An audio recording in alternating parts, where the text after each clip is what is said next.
Welcome everybody, and it is Valentine's Day. So we are going to make something sweet but healthy and a really nice dinner which involves this and this. If you know what this is, I'll tell you in a minute. We're going to start with the dessert first, or the sweet, I suppose, first. Everybody has to have something sweet on Valentine's Day, don't they? Don't they? Anyway, I think they do. Rob does anyway. Sure do. So we're going to use dates, and we're going to use peanut butter. This apparently is the best peanut butter that you can get, according to my daughter. And some coconut oil. So I'm going to try and make something, but then there's no cooking in it. We're just going to freeze it, and we're going to coat it in chocolate afterwards. So I'll show you. First, we're just going to make it into a paste. Mixer's plugged in. I'm going to shove my dates in. Spoon of peanut butter. Oh, this is very runny. Whoa, I wasn't expecting it to be so runny. And crunchy. Anyway, actually looks really good. I'll show you there. We're going to put in, so there's about 2 cups of dates in there. Eyeballed it now. And I'm going to put in a tablespoon of peanut butter. I actually had a go at something like this recently. I made protein balls. We're on our way back from Cork. As you know, we went there recently to sign off on the solicitor. And on the way back, we popped into just like a petrol station. And Rob picked up a box of protein balls. I suppose you could say snacks. And so I had a go at making those. And it involved peanut butter and dates, but I don't think I put enough dates in. And it was more peanut buttery than the taste of dates. So then I'm going to just put in a tablespoon of coconut. This is coconut oil, but as you can see, it's kind of solidified because it's been cold. And I'm just going to put in a tablespoon of that.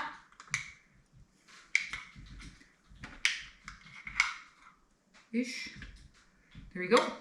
And we're going to blitz it up into a paste and see what wonders we can make.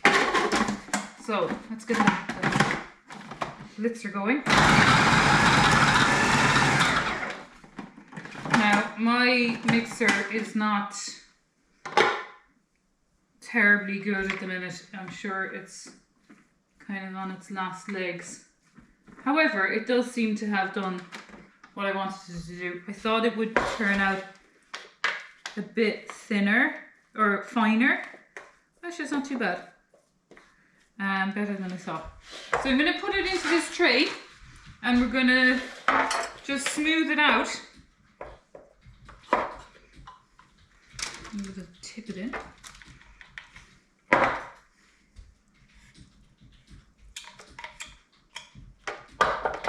Get another spoon.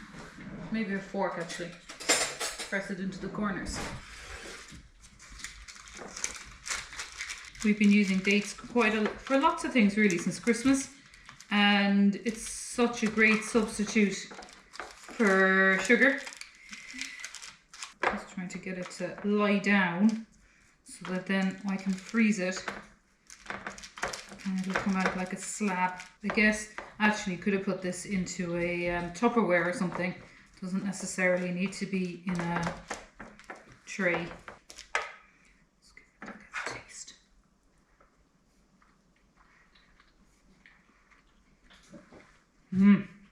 Oh, that's really good. Not that I'm surprised, but you know, when you make these things for the first time, you sort of wonder. Now, I've just got another sheet I'm just going to put on top, and I'm going to put that into the freezer. I'll show you in a minute then what we're going to do with that. So, into the mixer. Now, so you can see what this is. This is just a piece of salmon. This is going to be me Valentine's dinner. This is going to be my Valentine's dinner. And we actually haven't been eating a lot of fish. And so it's nice to do something, even though it's not particularly a fish that we would eat a lot of, really, because it's not one that we can catch in the sea here, but it's nice to have a piece of salmon every now and again. So what am I going to do with it? I'm going to have a go at smoking it with this. We got a bag of this for Christmas, and it's from our neighbours, and it's turf, so it burns great in the stove. But had an idea that if I put my salmon into my tray, and what I'm going to do first of all, I'm going to put a little bit of oil in the tray.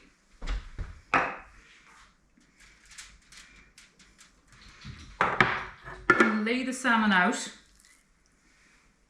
Actually, might just put it to sort of one side there. And I'm going to put plenty of salt on, pepper, and some lemon.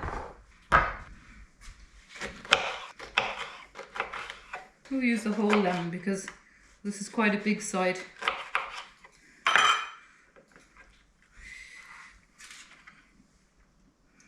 I'm going to use every bit of it. Now, I put a bit of olive oil over the top. Now, simple. Now, what I'm going to do with this is I'm going to light it in the tray, and then I'm going to cover it very quickly with tin foil and allow it to smoke. Before I get my lighter going, I'm just going to put it up here.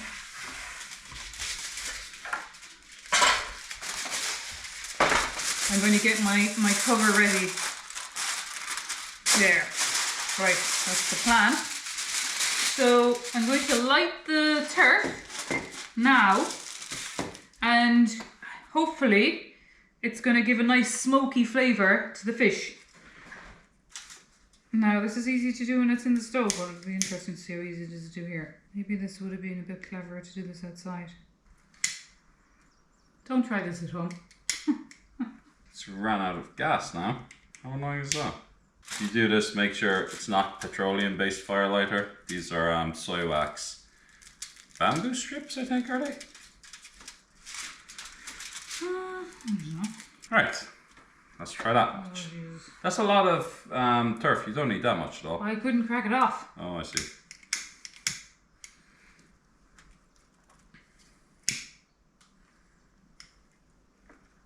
Always bring the man in to light the fire. Yes. Oh, Jesus. She's sucking diesel now, boys. I'm not meant to be doing this at all. I'm editing today, but I'll stand in to help when I have to. I might put on the house extractor. Yeah, that's looking good now, Claire. Let's give that a good 15-20 minutes. We'll cover it? Go for it.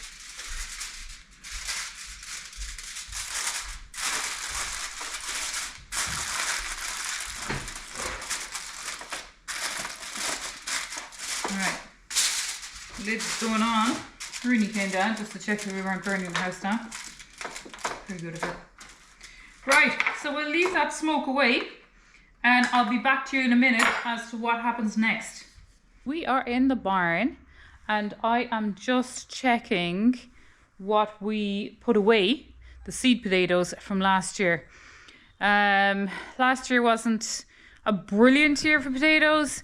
We had some brilliant Duke of Yorks, first earlies, and from that things sort of went downhill. We did have a good crop of potatoes overall, but we did get blight bad. And so this year I'm going to try doing a few things differently this time. But I'll just show you, I haven't looked at these. These were put away last, September in these egg boxes. And I haven't looked at them. I had a quick look sort of November before Christmas. I haven't looked at them since. These are our Duke of York seed potatoes that we grew last year. And I took 3 egg boxes, loads of them, to see if we could grow them again because they were so successful. The rest, like I said, did get blight, bar our purple potatoes for second earlies. But oh, look at them. Now they are looking pretty good. They're starting to chit already.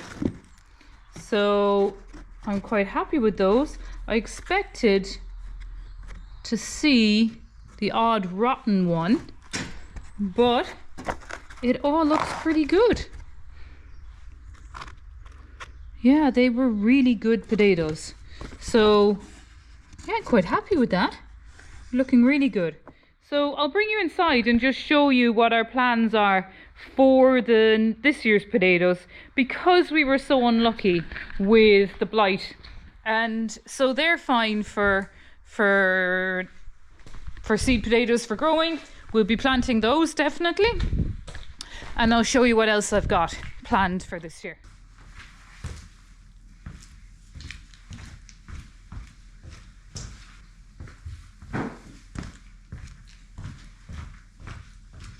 Here we have the potatoes, and I just quickly double checked. I'm still waiting for one variety still to come, which is the main crop. They're called Sarpomira. All of these, except for the bluette, are blight resistant. I tried to get, these are actually little purple ones called Vitanor. I haven't grown these last time. We grew purple rains last time, and they did really well, and I would have gone with them again. But Fruit Hill Farm didn't have that variety, and so this is all these are all from Fruit Hill Farm, and so I was just going with what they had. And the Vitanor is what they had initially, and when I went back to get more of these, they were actually sold out. So I've only got a kilo of those. They are meant to be blight resistant. The bluette aren't. However, we'll see.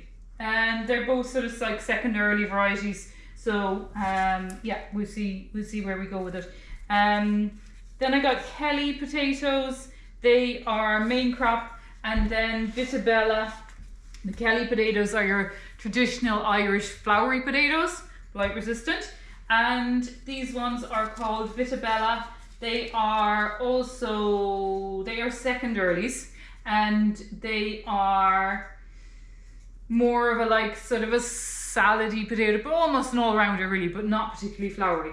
So the main crop then are what I'm waiting for, which are the Sarcomira, and they'll be the last ones to come. And then of course with my ones that I showed you in the barn, which I'm delighted about, no rotting, all perfect, ready to go in the ground, already chitted, are my Duke of York. So delighted with that, and we'll be definitely putting those in. So this time we are going to grow them up the field. The last time we grew them across the field, but this time we're going to grow them up because we have southwesterly winds coming. A few people did suggest for any potatoes, just for airflow and blight and everything, grow them up the field so the wind blows through them rather than lines across. So that's the plan with those. So as you can see, a huge amount of planting to do, but again, we've planned for the year, so hopefully this will do us, and it'll be very exciting to see how we get on with a different supplier of potatoes and so many different varieties.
So as you can see where I was marking off there, I have gone, oh my, don't know if you can see, so sunny today. Oh my golly, it's just beautiful.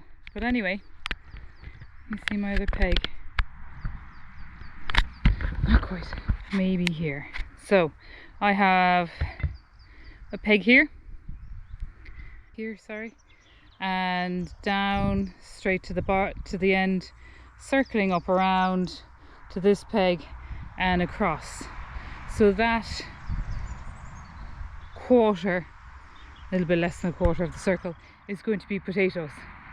So last year I literally just put them down on top of cardboard and mulched over and kept mulching over. Did no mounding up whatsoever, didn't bury them, just lay them on the grass. And I'm going to do the same again. I don't have cardboard this time, and for some of them I actually ran out of cardboard, so I'm just going to lie them on the grass and I'm going to mulch the entire area, and just make sure that I have named the different types, obviously, so I know what's where. This time we won't have grass in between, we'll just have a little small footpath in between each row of, or each variety as it were. Last time, of course, I did a bed and then a grassy area and then a bed and the grassy area, and the grass is just too much to keep up with during the year. It just is a nightmare. So at least if I keep them all confined in here, I might need to bring it up slightly. I want to keep them in their rows going down, as it were. So starting with earlies and whatever, and so the main crop have the longest strip going down of this triangle, as it were. So that's the plan. So I just really need to get the mulch together. I'll probably start around St. Patrick's Day again.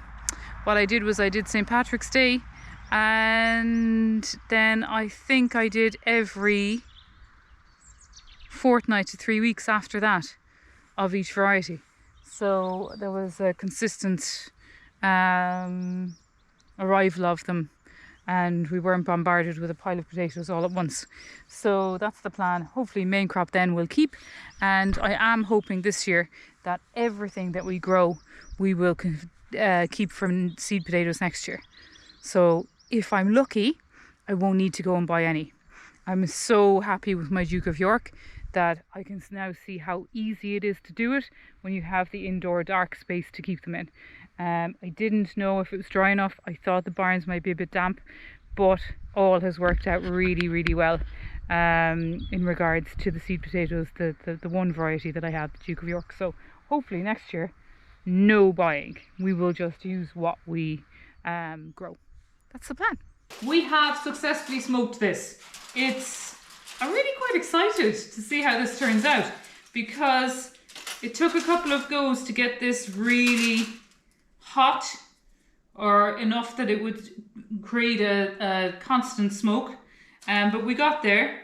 I had to sit it on the windowsill. You'll see a little bit of footage in a minute, and because the smoke was just ridiculous, probably something you shouldn't really do in your kitchen. But anyway, we did it, we're done. And so now what I'm going to do is I'm going to remove the turf and any little bits of embers.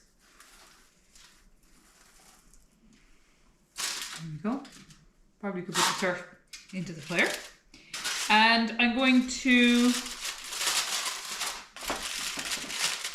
get a fresh piece of tin foil, and I'm going to just envelope it up and whip it into the oven at 180.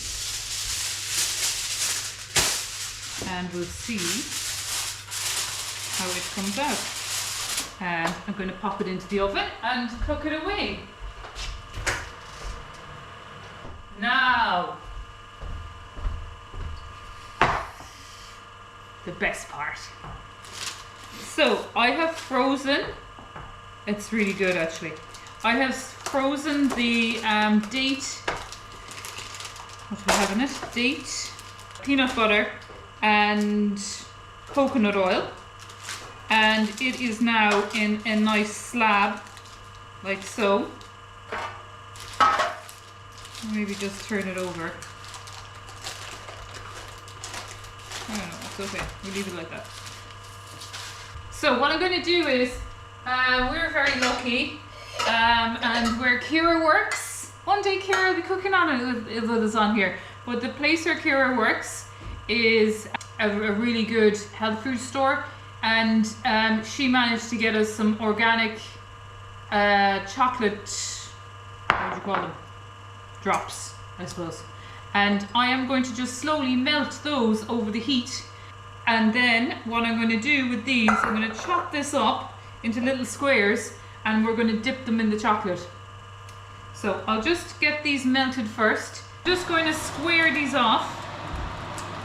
Cut the edges off. Just so everything is nice and square. I suppose you could leave them rough. Nice to have it all. Let's have a little taste. It's good? Really good. So I've melted my chocolate while munching on this. And you know, the way these are like this, you could nearly just make bars of chocolate out of them. Look. Yeah, a bar would be cool if you're on a hike or something, wouldn't it? Yeah, I suppose you could add more nuts maybe and seeds. I think it could be really good with nuts and seeds actually. Do you want, do we have hazelnuts? Do we have hazelnuts? Yeah, it'd be nice to put a hazelnut, kind of like fruit and nut. I'll have it. Mine are going to be more of the chocolate size.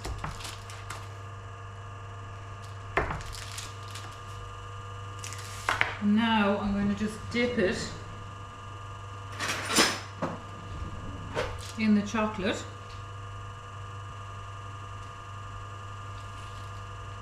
One.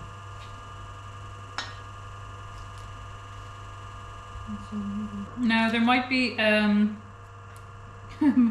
might be an easier way of doing this, but anyway, I've never kind of coated. I don't think I've ever coated anything chocolate before. Maybe the chocolate could be thinner. I'm not sure. This is just organic dark chocolate. So I've actually decided that I'm going to just do all sides except for the bottom, because the bottom doesn't need to be done. I'm just going to do as much as I have chocolate for Rob. What you can do if you don't use all chocolate is to dust the chocolate on top of them. Well, we could. That's a good idea. Make it go a bit further. Yeah. Use your wooden spoon and just drizzle it over the top. So yeah, so we're running out of chocolate, so I'm gonna just drizzle it now, like Rob said. Because In a Rob's smart. sort of an artistic way.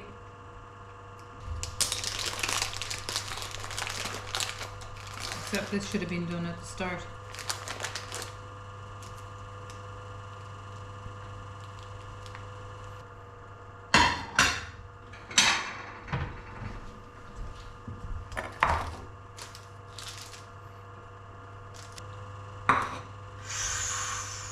Not bad, Claire, not bad.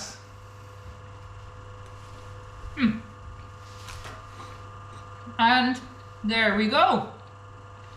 Look at them.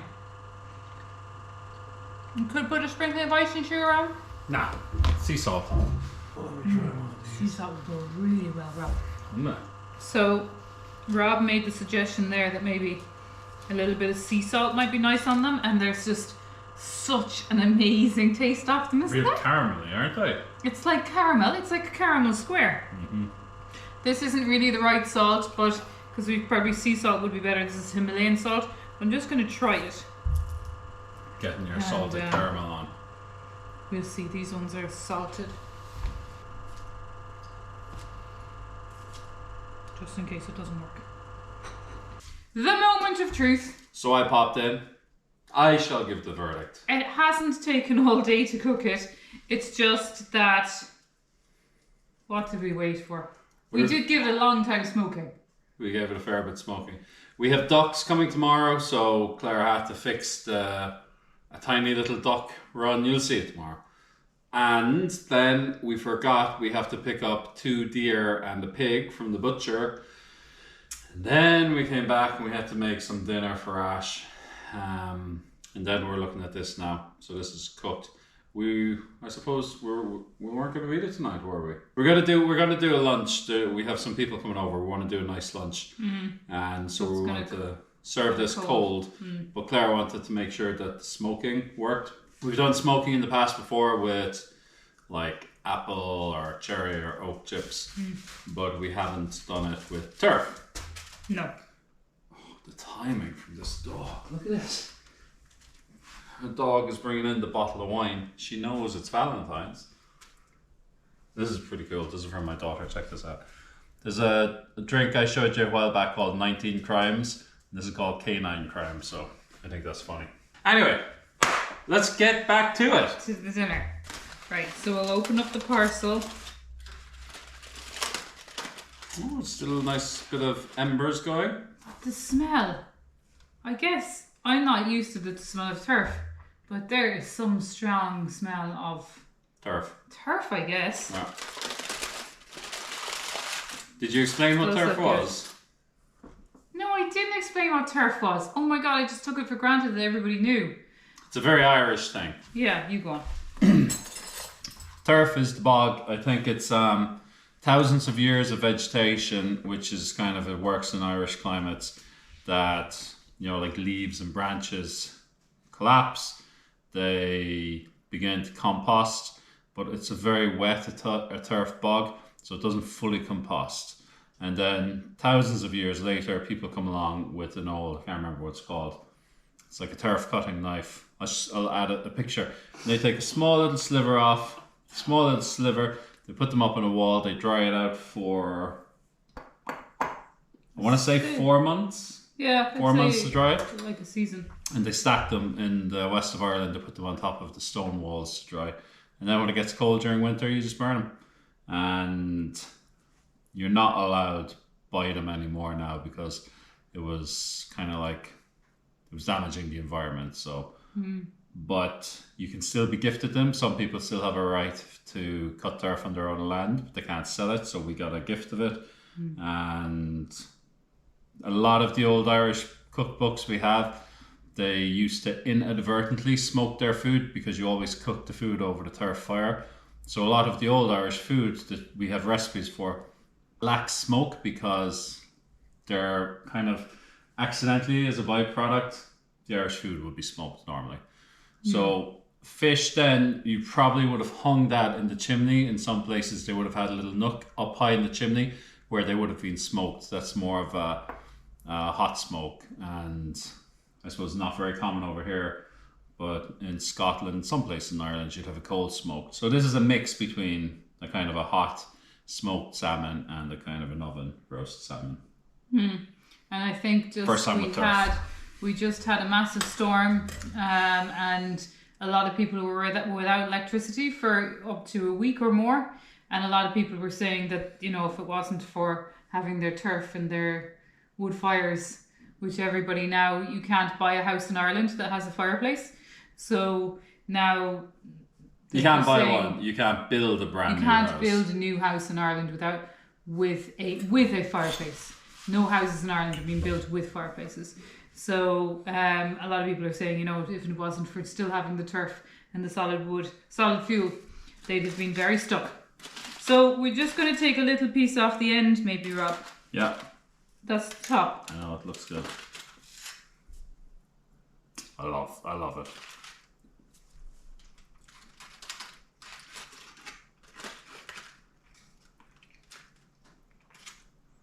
It's really nice. It looked like it had gone a little bit hard, like a pellicle is what you call it, when you get this layer that really absorbs the smoke. But it's like a kind of herby taste of it, I'm getting. There's not a lot of smoke. You could have done an awful lot more, but a lot of people don't like the taste of smoke. But there's just enough there. It is. It's very nice. Very nicely flavorful. I'll have one more bit. That's great. I can't describe what it tastes like, but it's just there is this kind of a tang off it, isn't there? That was really good. Really enjoyed doing that. Lovely. And it's nice to use something that we've been given. We've never worked with turf before. We've never ever burned turf before. We've never used turf before. So it was lovely to have that as a present as well. I'll So- include a photograph of what we do this tomorrow. Yes. So thanks Liz and Mike for the turf. Now, that's the salmon. On to the main event. What do we have here? These, I can honestly tell you, are the most amazing bars I have ever made. It is just They are 2 cups of spectacular. dates, 1 tablespoon of peanut butter, and 1 tablespoon of coconut oil. But you Blend said it up. you came up with that mix yourself, right? So other recipes might have more in one direction, or we might experiment a bit. But I came up with these this are because amazing, I tried perfect. to do protein balls with the peanut butter and the desiccated coconut before, and it just didn't work. very dry, gritty. Yeah, they just wasn't right at all. So I thought I'd try the coconut oil this time, and it kind of makes it buttery without using butter. It's really strange. Now I think if you had a better mixer, you might get this even smoother. My mixer is clearly on the way out. However, I am really impressed with how it ground up the dates, because you want all the date skins and everything ground up. And the last time when I did the protein balls, it didn't quite do that. So it makes it even smoother. It's like it is honestly like a caramel. I would prefer this to caramel. So happy Valentine's, honey. Jeez, darling. It's quite a bit more melted now. When they were out of the fridge, they really kept their shape. This is very soft. I guess they have to be kept in the fridge, really. And then there's 2 salt and caramels over there. This is like, the only way I could describe this is a really, really healthy, like, Snickers bar, isn't it? The hazelnuts are brilliant there. They are. And I just put some.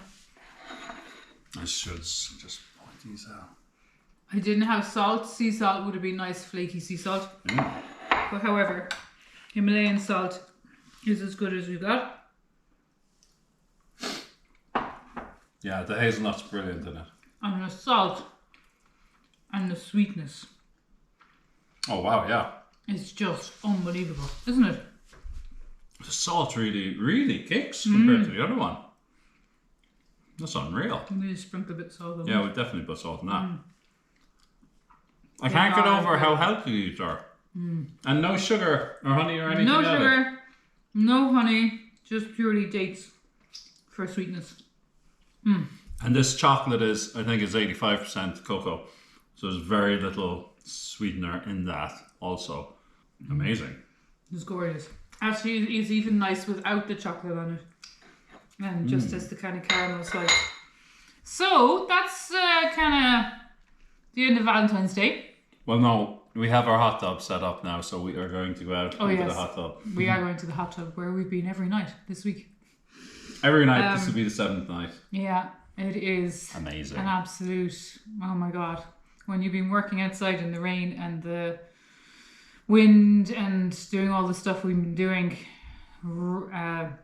trawling trees around the place, there's nothing better. No. So Let's go for it. we'll go for a swim now, like this. Okay. I'm going to go for a swim We'll like do this. some lengths. And we'll see you later.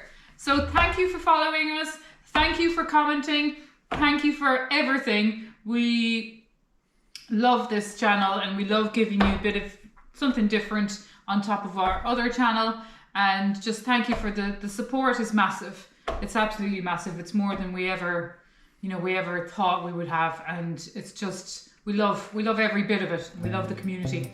So keep it up, please. That'd be great. And so long fall. Thanks, and I'll see you next week. Give me the moment.